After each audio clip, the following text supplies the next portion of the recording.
Hi students, welcome back to another English teaching video on my YouTube channel.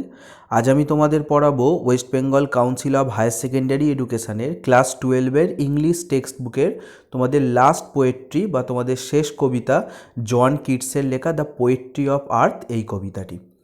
এর পাশাপাশি বলে রাখি তোমাদের ক্লাস 12-এর অন্যান্য টেক্সট ভিডিও অর্থাৎ প্রোজের মধ্যে the eyes have it, strong roots এবং 3 কোয়েশ্চেন্স এবং পোয়েট্রির মধ্যে shall I compare thee to a summer's day অর্থাৎ শেক্সপিয়ারের সনেট নাম্বার 18 এবং অ্যাসলিপ ইন দ্য ভ্যালি।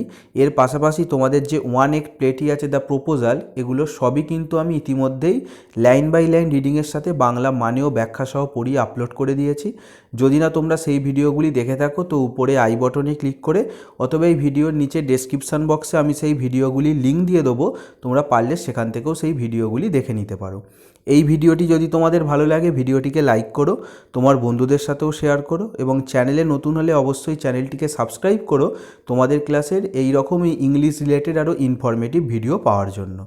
তো চলো আবার কবিতাটা আমরা শুরু করি। দেখো, কবির নাম হচ্ছে জন কিটস এবং কবিতার নাম হচ্ছে the poetry of earth. The poetry of earth, যদি এই বাক্যটির আমরা আক্ষরিক অর্থ বের করি তাহলে হবে পৃথিবীর কবিতা। এবার তোমাদের মনে হবে যে পৃথিবীর কবিতা কি করে হয়, পৃথিবী তো কবিতা লেখে না। তো এখানে তোমাদের বোঝার জন্য বলি, এটা আক্ষরিক অর্থ। যদি আমরা এর মানে আভ্যন্তরীণ অর্থটা বের করতে যাই, সেখানে এটার মানে হবে হচ্ছে পৃথিবীর কবিতা নয়, পৃথিবীর সঙ্গীত বা পৃথিবীর গান। তো পৃথিবীর গান বলতে আমরা কি বুঝি? পৃথিবী অর্থাৎ এই প্রকৃতির গানের মধ্যে প্রথমেই আছে পাখির ডাক। তো আমরা পাখির ডাকটাকেই মূলত কিন্তু এই প্রকৃতির বা পৃথিবীর গান হিসাবে ধরি। কিন্তু কবি এখানে বলেছেন শুধুমাত্র পাখির ডাক নয়, প্রকৃতিতে আরও এমন কিছু অনেক কীটপতঙ্গ আছে বা অনেক প্রাণী আছে যাদের ডাকগুলো কিন্তু এই পৃথিবীর গান বা পৃথিবীর সঙ্গীতের মধ্যে পড়ে। আমরা আস্তে আস্তে যখন কবিতাটা পড়বো আমরা আরও ডিটেলসে এই নিয়ে আলোচনা করব। তো চলো, কবিতা শুরু করার আগে আমরা একটু কবি সম্বন্ধে জেনে নিই। কবির নাম তো আগেই বললাম, জন কিটস। দেখো কি লেখা আছে ওনার সম্বন্ধে, 1795 to 1821 এটা ওনার লাইফ স্প্যান, অর্থাৎ উনি 1795 সালে জন্মগ্রহণ করেছিলেন এবং 1821 সালে মারা যান। দেখো উনি মাত্র 26 বছর বেঁচেছিলেন, খুবই কম বয়স বেঁচেছেন, কিন্তু এই সময় তিনি যা লিখেছেন মানে তা হচ্ছে তুলনাহীন এরকম তারা। তো was a noted poet of the English romantic movement, তিনি ইংরাজি রোম্যান্টিক মুভমেন্টের একজন বিখ্যাত কবি ছিলেন। He belong to the second generation of romantic poets, তিনি রোম্যান্টিক কবিদের মধ্যে সেকেন্ড জেনারেশনের অন্তর্ভুক্ত ছিলেন। তো যেরকম জেনারেশন ওয়াইজ হয় না, যখন ইংরাজি সাহিত্যে রোম্যান্টিক মুভমেন্ট বা রোম্যান্টিক আন্দোলন হয়েছিল সেই যে সময়টাকে, সেই সময়সীমাটাকে দুটো জেনারেশনে ভাগ করা হয়, একটা ফার্স্ট জেনারেশন, একটা সেকেন্ড জেনারেশন। তো ফার্স্ট জেনারেশনের যে কবিগুলো ছিলেন, দেখো তারপরেই লেখা হয়েছে who came after Coleridge and Wordsworth, যিনি কোলরিজ এবং ওয়ার্ডসওয়ার্থের পরে এসেছিলেন। অর্থাৎ ফার্স্ট জেনারেশনের কবি হচ্ছেন এই কোলরিজ এবং ওয়ার্ডসওয়ার্থ। এর পাশাপাশি এখানে একজনকার নাম নেই, ওনার নামটাও বলে দিই, উনি হচ্ছেন উইলিয়াম ব্লেক।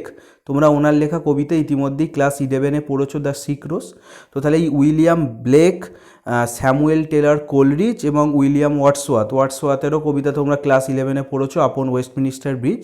এনারা ছিলেন ওই রোম্যান্টিক মুভমেন্টের ফার্স্ট জেনারেশন পোয়েট। আর এই যে কবির কথা আমরা এখন পড়ছি জন কিটস, ইনি ছিলেন কি না সেকেন্ড জেনারেশন পোয়েট। এখানে সেকেন্ড জেনারেশন পোয়েটের আরও কয়েকজনকার নাম বলি, তোমরা হয়তো শুনে থাকবে, Lord Byron, Percy Bysshe Shelley অর্থাৎ পিবি শেলি, এনারা ছিলেন second generation poets. He is known for his vivid imagery which are noted for their sensuous appeal, তিনি পরিচিত ছিলেন, তিনি বলতেন আমাদের এই কবি জন কিটস পরিচিত ছিলেন ওনার প্রাণবন্ত কল্পনা, যেটা কিনা বিখ্যাত ছিল তাদের সংবেদনশীল আবেদনের জন্য। মানে ইনি এত সুন্দর প্রাণোচ্ছল বা প্রাণবন্ত করে কল্পনা করে কবিতা লিখতেন যেন সেইটা একদম মানে আমাদের মনকে ছুঁয়ে যাবে, একটা সংবেদনশীল আবেদন তৈরি করবে। Some of his famous works are ode to a nightingale, Hyperion and Isabella, ওনার লেখা কিছু বিখ্যাত কাজ হচ্ছে ode to a nightingale, Hyperion and Isabella. আমি যখন অনার্স পড়েছিলাম মানে স্নাতককে, তখন আমাদের ফার্স্ট ইয়ারে এই অড টু এ নাইটিঙ্গেল এই কবিতাটি ছিল। এখন তো সিলেবাস চেঞ্জ হয়ে গেছে, আমি জানি না এখন অনার্স বা স্নাতকের সিলেবাসে এটা আছে কি না, তো আমাদের সময় এটা ছিল। তো যাই হোক, এ তো গেল কবি পরিচিতি। এরপরে আমরা এই কবিতা সম্বন্ধে একটু জেনে নেবো। দেখো সেকেন্ড প্যারায় কবিতা সম্বন্ধে কিছু বলা হয়েছে। তো দেখো সেটা আমি পড়ছি, তোমরা শোনো। The argument put forward by Keats in this poem is that, এই কবিতায় কিটস যে যুক্তি বা তর্কটাকে এগিয়ে নিয়ে গেছেন, the natural music of the earth never সিজেস to play through the cycle of seasons. সেটা হলো প্রকৃতির যে সঙ্গীত বা প্রকৃতির যে গান, সেটা কিন্তু কখনো বন্ধ হয় না ঋতুচক্রের মধ্যে দিয়ে।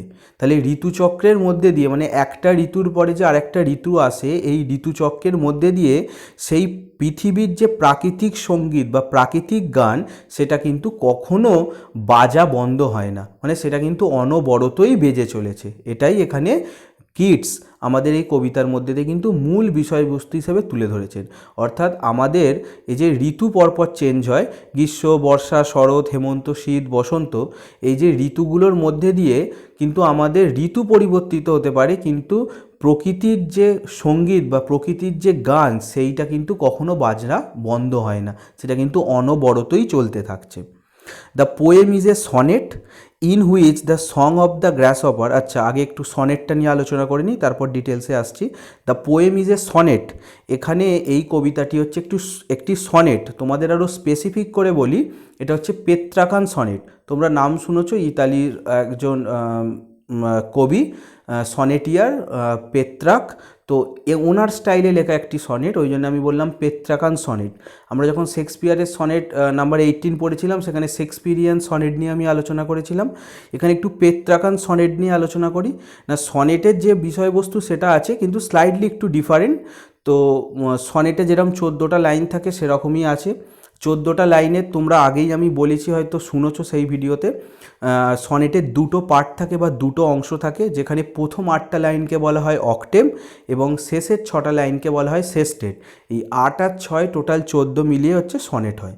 তো এখানে দেখো, যদি তোমরা কবিতাটা খুব ভালো করে লক্ষ্য করো, প্রথম 8টা লাইনকে কিন্তু আবার দুটো ভাগে ভাগ করা হয়েছে, 4 লাইন 4 লাইন। এই 4 লাইনগুলোকে বলা হয় কোয়াট্রেন্টস। এবং এই যে দেখো অক্টেভ, যে 8 লাইনের দেখবে 4টে 4টে ভাগ, যে দুটো বললাম যেগুলোকে কোয়াটেন্স বলা হয়, এই 4 লাইনের অংশগুলো, এখানেও কিন্তু একটা রাইম স্কিম বা একটা ছন্দ মেনটেন করা হয়েছে। সেই রাইম স্কিমটা এখানে কি আমি তোমাদের বলি, তারপর বুঝিয়ে বলছি। এখানে যে রাইম স্কিমটা ফলো করা হয়েছে সেটা হচ্ছে এ বি বি এ, আবার এ বি বি এ। তোমাদের মনে হবে যে এটা স্যার কি বললেন, তো তোমাদের একটু বুঝিয়ে বলি। দেখো, প্রথম যে লাইনটি সেটা শেষ হয়েছে ডেড দিয়ে, আমি সেতে কি বললাম, রাইমিং স্কিম এ, তারপরে দুটোই বললাম বি বি, আবার তারপরে বললাম এ। তাহলে দেখো, প্রথম লাইনে এ বললাম, আবার 4 নাম্বার লাইনে এ বললাম। তো প্রথম লাইন দেখো যে শব্দ দিয়ে শেষ হয়েছে ডেড, এবার 4 নাম্বার লাইনটা দেখো কি দিয়ে শেষ হয়েছে, মিড। তাহলে দেখো এই ডেড আর মিড, এটার মধ্যে একটা ছন্দ পাচ্ছ, ওই জন্যে এ বি বি এ। তাহলে এ এর সাথে এ এর মিল পেলে, এবারে বি এর সাথে বি, অর্থাৎ দ্বিতীয় এবং তৃতীয় লাইন যে দুটি শব্দ দিয়ে শেষ হয়েছে একটু লক্ষ্য করো, দেখো সান আর রান। তাহলে ছন্দটা বুঝতে পারলে।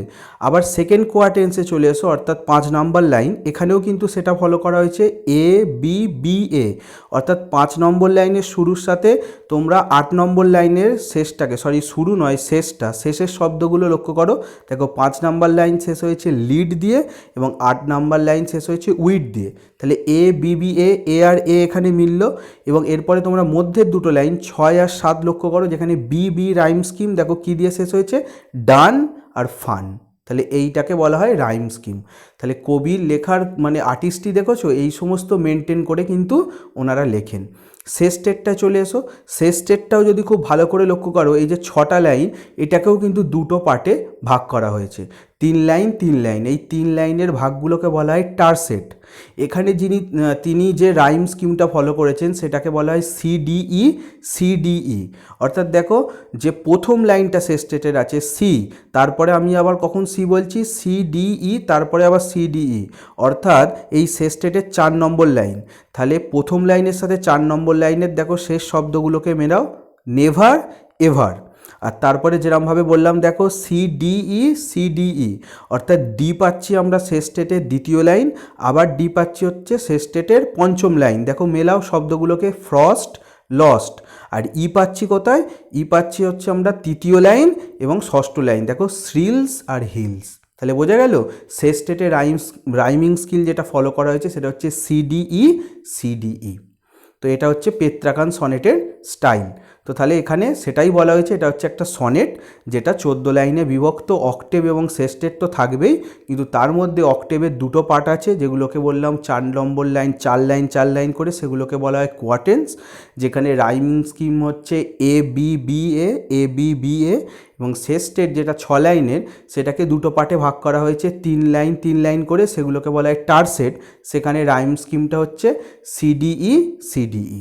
দেখো তারপরে কি বলা হচ্ছে যে the song of the grasshopper is embodied in the octave. Octave অর্থাৎ প্রথমের অংশ সনেটের যে 8 লাইন, সেখানে কিন্তু একটা ঘাসফড়িংয়ের গানকে চিহ্নিত করা হয়েছে।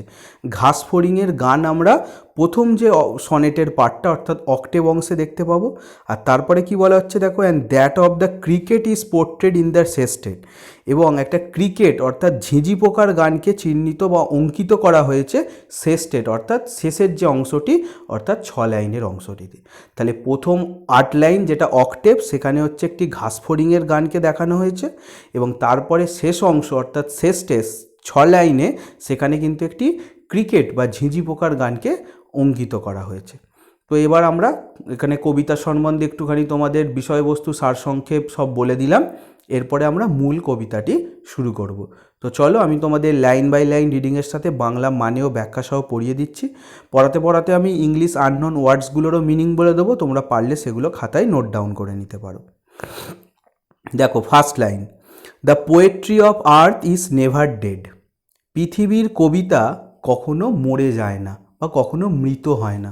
তোমরা এটাও বলতে পারো পৃথিবীর কবিতা কখনো শেষ হয়ে যায় না। তো দেখো কবি প্রথম লাইনের একটা জোর দিয়ে বলছেন যে দ্য পোয়েট্রি অফ আর্থ, যেটা কবিতার নাম। আমি আগেই বললাম পৃথিবীর কবিতা বলতে এখানে কী বোঝানো হয়েছে, অর্থাৎ পৃথিবীর সঙ্গীত বা পৃথিবীর গান সেটা কখনো মারা যায় না বা কখনো শেষ হয়ে যায় না। ওই যে আমি একটু আগেই বললাম, কিটস এই কবিতায় এইটার ওপরই জোর দিয়েছেন যে পৃথিবীর যে প্রাকৃতিক সঙ্গীত বা প্রাকৃতিক গান যেটা ন্যাচারাল ওয়েতেই হচ্ছে, সেটা কিন্তু অনবরত হতেই থাকে ঋতুচক্রের পরপর।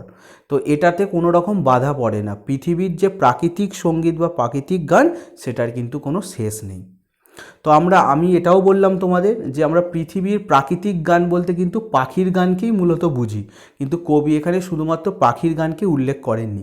দেখো তার পরে পড়লেই বুঝতে পারবে কি বলছেন। দেখো উনি, when all the birds are faint with the hot sun, যখন সমস্ত পাখিরা মূর্ছা যায় গরম রোদে। ফেন্ট কথার অর্থ হচ্ছে মূর্ছা যাওয়া বা অজ্ঞান হয়ে যাওয়া। আর হট সান তো বুঝতে পারছো উত্তপ্ত সূর্য। তাহলে এখানে উত্তপ্ত সূর্যের মধ্যে দিয়ে বুঝতে পারছো তোমরা কোন কালের কথা বলা হয়েছে, সামার অর্থাৎ গ্রীষ্মকাল। তাহলে এই গ্রীষ্মকালে বা প্রচণ্ড গরমে সেই প্রচণ্ড সূর্যের রোদের তাপে যখন সমস্ত পাখিরা প্রায় মূর্ছা যায় বা অজ্ঞান হয়ে যায় অবস্থা, সেই সময় তারা কি করে, and hide in cooling trees, তারা শান্ত শীতল গাছের ছাওয়ায় কিন্তু লুকিয়ে পড়ে। হাইড মানে তোমরা জানো লুকানো, আর কুলিং ট্রিজ বুঝতে পারছো শীতল গাছ। তাহলে শীতল ঠান্ডা গাছের ছাওয়ায় তারা লুকিয়ে পড়ে। এত রোদ আর গান গাইতে পারছে না, প্রায় তাদের অজ্ঞান বা মূর্ছা যাওয়া অবস্থা, তাই শীতল গাছের ছাওয়ায় সেই পাখিগুলো লুকিয়ে পড়ে। তো সেই সময় কি হয় দেখো, a voice will run from hedge to hedge, একটি আওয়াজ ভেসে আসে ঝোপ থেকে ঝাড়ে। এ ভয়েস উইল রান মানে একটি আওয়াজ ভেসে আসে বা একটি আওয়াজ চলতে থাকে কোথা থেকে না, from hedge to hedge. Hedge to hedge কথার অর্থ হচ্ছে ঝোপ থেকে ঝাড়ে। তাহলে তখন ঝোপঝাড় থেকে একটি শব্দ ভেসে আসে। পাখিরা যারা এতক্ষণ সেই প্রকৃতির গানকে গাইছিল বা এগিয়ে নিয়ে যাচ্ছিল, তারা সূর্যের তাপে ক্লান্ত হয়ে শীতল গাছের ছাওয়ায় আশ্রয় নিয়েছে। কিন্তু তা বলে কি পৃথিবীর বা প্রকৃতির সঙ্গীত বা গান বন্ধ হয়ে যাবে না? তা তো হবে না। তো তাহলে কি হচ্ছে, সেই সময় ঝোপ থেকে ঝাড়ে একটি শব্দ বা একটি আওয়াজ ভেসে আসছে। সেটা কোথায় আসছে আবার দেখো, অ্যাবাউট দ্য নিউ মোন মেড, সদ্য কাটা ঘাস জমি থেকে। নিউ মোন মানে সদ্য কাটা হয়েছে, আর মিট কথার অর্থ হচ্ছে তৃণভূমি বা ঘাস জমি। তাহলে সদ্য কাটা ঘাস জমি থেকে ওই ঝোপ থেকে ঝাড়ে একটি শব্দ বা একটি স্বর বা আওয়াজ ভেসে আসছে। তো তোমাদের এবার মনে প্রশ্ন হবে যে এই স্বরটা বা আওয়াজটা কিসের। দেখো তার পরের লাইনেই বলা হয়েছে দ্যাট ইজ দ্য গ্রাসহপার, এটা হচ্ছে একটি ঘাস ফড়িংয়ের গান বা ঘাস ফড়িংয়ের ডাক। He takes the lead in summer luxury, সে এগিয়ে নিয়ে যায় গরমের বিলাসিতায়। এগিয়ে নিয়ে যাওয়া মানে কি, এখানে এগিয়ে নিয়ে যাওয়া বলতে যে প্রকৃতির গান বা প্রকৃতির সঙ্গীতকে সে এগিয়ে নিয়ে যায়। হি টেক্স দ্য লিড, লিড করা মানে এগিয়ে নিয়ে যাওয়া। তোমরা এটাও বলতে পারো সে অগ্রণী ভূমিকা পালন করে, মানে লিডাররা যেটা করে না এগিয়ে নিয়ে যায়। তো এই যে প্রকৃতির গান বা প্রকৃতির সঙ্গীত পাখিদের অবর্তমানে সেটাকে এগিয়ে নিয়ে যায় হচ্ছে আমাদের এই ঘাসফড়িং। ওই জন্যই বলা হচ্ছে হি টেক্স দ্য লিড, সে এটাকে এগিয়ে নিয়ে যায়। কোথায় নিয়ে যায়? ইন সামার লাক্সারি, গরমের বিলাসিতায়। সামার লাক্সারি মানে গরমের বিলাসিতা, অর্থাৎ গরমকালের যে আনন্দ সেই গরমের বিলাসিতায় সেই যে প্রকৃতির গান বা প্রকৃতির সঙ্গীতটাকে এগিয়ে নিয়ে যাওয়ার দায়িত্ব নেয় আমাদের ঘাসফড়িং। এবং তারপরে কি বলা হচ্ছে দেখো, he has never done with his delights, তার আনন্দের কোনো সীমা পরিসীমা নেই। তার যে ফুর্তি, তার যে উৎসব আনন্দ, তার কিন্তু কোনো শেষ নেই। বলছে he has never done with his delights. Delights ওই যে বললাম আনন্দ বা ফুর্তি, তার যে মনে এই যে আনন্দ সেটা হচ্ছে অফুরন্ত, সেটার কোনো শেষ নেই। মানে সে মজা করেই যায়, মানে জিনিসটাকে অনেক এনজয় করে, উপভোগ করে। তো তার এই যে আনন্দের কিন্তু কোনো সীমা পরিসীমা নেই। কিন্তু যতই সীমা পরিসীমা না থাকুক, এক সময় না এক সময় সে তো ক্লান্ত হবেই। দেখো তারপরে সেটাই বলা হয়েছে, for when tired out with fun, যখন অবশেষে সে মজা করে হাঁপিয়ে পড়ে। টায়ার্ড মানে ক্লান্ত হওয়া বা হাঁপিয়ে যাওয়া, আউট উইথ ফান মজা করে, মানে সে এতটাই মজা করে, ওই যে একটু আগে বললাম তার মজার বা আনন্দের কোনো সীমা পরিসীমা নেই, সেটা অপর্যাপ্ত। কিন্তু তাহলেও এক সময় তো থামতে হবেই। তো যখন সেই আনন্দ করে ক্লান্ত হয়ে পড়ে, দেখো লাস্ট লাইনে কি বলা হচ্ছে, অক্টেভের লাস্ট লাইন এবং সেকেন্ড কোয়ার্টেন্সেরও last line, he rests at ease, সে আরামে বা শান্তিতে বিশ্রাম নেয়। রেস্ট মানে তো জানো বিশ্রাম নেয়, ইজ মানে হচ্ছে শান্তিতে বা আরামে। তাহলে সে শান্তিতে বা আরামে বিশ্রাম নেয় কোথায় না, বিনিথ সাম প্লিজেন্ট উইড, কিছু মনোরম আগাছার নিচে। বিনিথ কথার অর্থ হচ্ছে নিচে, আর প্লিজেন্ট উইড মানে হচ্ছে মনোরম আগাছা। তাহলে দেখো তো, যখন অবশেষে সে ক্লান্ত হয়ে পড়ে, সে শান্তিতে বিশ্রাম নেয় কিছু মনোরম আগাছার নিচে। তাহলে এখানে আমাদের অক্টেভ পার্টটা শেষ হলো। তো এই অক্টেভ পার্ট জুড়ে আমরা যেটা মেনলি দেখতে পেলাম, আমরা কবিতার ইন্ট্রোডাকশানেও পড়েছি, এখানে তাহলে মেনলি গরমকালের কথা বলা হলো। এবং এখানে গরমকালে যে প্রকৃতির সঙ্গীত বা গানটাকে এগিয়ে নিয়ে যায় সেটা কে, সেটা হচ্ছে গ্রাসহপার বা ঘাসফড়িং। তাহলে এরপরে আমরা অক্টেভটা পড়লাম, শেষ স্টেটে আমরা কবিতার ইন্ট্রোডাকশানেই পড়েছি, সেখানে একটা ক্রিকেট বা ঝিঁঝি পোকা থাকবে, কিন্তু সেখানে কালটা কি হবে, কালটা হবে শীতকাল। তো এখানের যদি আমরা কথাটা একবার খালি জাস্ট তোমাদের আলোচনা করে দিই, তাহলে এটাই বলতে চাইলো, কবি প্রথমে বললেন যে পৃথিবীর যে প্রাকৃতিক সঙ্গীত বা প্রাকৃতিক গান সেটার কোনোদিন কখনো শেষ হয় না। কারণ যখন পাখিরা উত্তপ্ত সূর্যে বা রোদের তাপে প্রায় অজ্ঞান হয়ে পড়ে এবং শীতল গাছের ছাওয়ায় লুকোয়, তখনই কিন্তু কি হয় না, একটা ঝোপ থেকে ঝাড়ে সদ্য কাটা ঘাস জমিতে একটি স্বর ভেসে আসে, সেটা হচ্ছে একটা ঘাসফড়িংয়ের। সে গরমের বিলাসিতাতে এই যে প্রকৃতির গান বা সঙ্গীত সেটাকে এগিয়ে নিয়ে যায় এবং তার আনন্দের কোনো সীমা পরিসীমা নেই। এবং অবশেষে সে যখন ক্লান্ত হয়ে পড়ে তার আনন্দ করে, সে কিন্তু মনোরম আগাছার নিচে শান্তিতে বিশ্রাম নেয়। এখানে আমাদের অক্টেভ পার্ট শেষ হলো। তো এরপরে শেষ স্টেটে চলে এসো।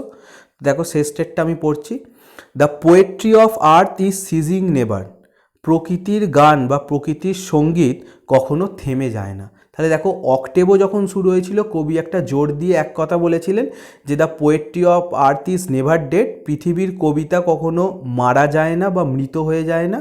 ঠিক একই রকমেরই কথা সেটাই বলছেন, the poetry of earth is seizing never, পৃথিবীর কবিতা অর্থাৎ পৃথিবীর যে গান বা সঙ্গীত সেটা কখনো থেমে থাকে না। সিজ কথার অর্থ হচ্ছে থেমে থাকা, তো সিজিং নেভার মানে কখনো থেমে থাকে না, ওই যে এটা চলতেই থাকে, যে ঋতুই হোক না কেন, যে কেউ না কেউ কিন্তু পৃথিবীর গানটাকে বা প্রাকৃতিক যে সঙ্গীত সেটাকে কিন্তু চালিয়েই যায়। এটা অনবরত, এটা কন্টিনিউয়াল একটা জিনিস। আমরা আগের যে পার্ট অক্টেভে দেখলাম গরমকালে সেইটাকে কে নিয়ে যাচ্ছে না, পাখিদের অবর্তমানে সেটাকে এগিয়ে নিয়ে যাচ্ছে একটা গ্রাসহপার অর্থাৎ ঘাসফড়িং। তো এখানে দেখো, on a lone winter evening, একটা একাকী শীতের রাতে, লন মানে হচ্ছে একাকী, আর উইন্টার ইভিনিং তো বুঝতেই পারছো শীতের সন্ধে। তো সেই একাকী শীতের সন্ধ্যায় when the frost has wrought a silence, উফ ভাষা দেখো, যখন তুষার রচনা করে নীরবতা, ফ্রস্ট মানে তুষার বা বরফ, আর হ্যাজ রট, রট কথার অর্থ হচ্ছে রচনা করা বা তৈরি করা, কি তৈরি করে, সাইলেন্স, নীরবতা।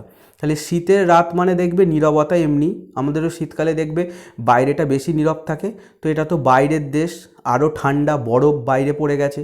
তাহলে বলছেন কি কবি, যখন শীতের একাকী সন্ধ্যায় তুষার বা বরফ রচনা করেছে নীরবতা, তাহলে চুপচাপ চারিদিক শান্ত। শীতকাল মানেই দেবে, গরমকালে আমরা বেশি রাত পর্যন্ত জেগে থাকি, শীতকাল মানেই সবাই বাইরের কাজ তাড়াতাড়ি শেষ করে যত তাড়াতাড়ি ঘরে চলে আসতে চায়। তো এই বাইরের দেশ, ওই যে বললাম, আরও বেশি ঠান্ডা, চারিদিক বরফে ঢেকে গেছে। তো শীতের সেই একাকী সন্ধ্যায় যখন বরফ বা তুষার রচনা করে নীরবতা, তখন কি হয়, ফ্রম দ্য স্টোভ দেয়ার শ্রিলস, স্টোভের কাছ থেকে, স্টোভ অর্থাৎ ওই রান্নার উনুনও বলতে পারো, বা তোমরা এখানে অগ্নিকুণ্ড মানে আগুনের কোনো একটা স্থান, রান্নার জায়গা থেকে, সেখান থেকে শ্রিলস, চিৎকার আসে। কার চিৎকার আসে, দ্য ক্রিকেট সং, ঝিঝি পোকার গান বা ঝিঝি পোকার ডাকে। তাহলে একাকী শীতের সন্ধ্যায় যখন তুষার নীরবতা রচনা করেছে, ঠিক সেই সময় স্টোভ অর্থাৎ উনুন, রান্নাঘরের কাছ থেকে, বা অগ্নিকুণ্ড, ওই ঘরের ভেতরে যে ফায়ার প্লেস থাকে ঠান্ডার দেশে, সেখান থেকে একটা তীক্ষ্ণ চিৎকার আসে। শ্রিলস কথার অর্থ তীক্ষ্ণ চিৎকার। কার চিৎকার আসে, দ্য ক্রিকেট সং, ঝিঁঝি পোকার গান বা ঝিঁঝি পোকার ডাকে। তাহলে দেখতে পেলে প্রকৃতির গান কি কখনো থেমেছে?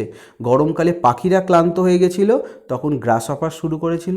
আর এখন কি হচ্ছে, শীতের রাত, তুষার রচনা করেছে নীরবতা, চারদিক শান্ত চুপচাপ, কিন্তু সেই সময় সেই স্টোভের কাছ থেকে একটা ঝিঁঝি পোকার কিন্তু তীক্ষ্ণ বা চিৎকার, তার গান ভেসে আসে। এবং ধীরে ধীরে সেটা কি হয় দেখো, ইন ওয়ার্মথ ইনক্রিজিং এভার, এবং সেটা গরমের সাথে ধীরে ধীরে বাড়তে থাকে। ওয়ার্মথ ইনক্রিজিং এভার, ওয়ার্মথ মানে বলছে উষ্ণতা, তাহলে ঘরেরও উষ্ণতা ধীরে ধীরে বাড়ছে। বাইরে যতই ঠান্ডা হোক, ঘরের ভেতরে ফায়ার প্লেস আছে, ঠান্ডার দেশে জানো ভেতরে আগুন জ্বালানোর ব্যবস্থা থাকে। তো সেই গরম যত বাড়ছে, ইনক্রিজিং এভার, ইনক্রিজিং এভার মানে বাড়তে থাকা, ততই তার গান বা তার ডাকটা কিন্তু বাড়ছে। অর্থাৎ গরমের সাথে সাথে পাল্লা দিয়ে আমাদের যেই প্রকৃতির গানের যে এখানে ধারক বা বাহক, সেই ঝিঁঝি পোকা, তার গান বা তার ডাকও কিন্তু বাড়তে থাকছে। এবং এই সময় একজনকার কীরকম অবস্থা হয় দেখো, অ্যান্ড সিমস টু ওয়ান, সেই গানটা একজনকার কাছে মনে হচ্ছে, সিমস মানে মনে হওয়া, আর ওয়ান মানে তো কেউ একজন, কবি কাউকে এক উদ্দেশ্য করে বলছেন যে কারোর কাছে সেটা মনে হবে, ইন ড্রাউজিনেস হাফ লস্ট, যে কিনা তন্দ্রাচ্ছন্ন অবস্থায় অর্ধেক হারিয়ে গেছে।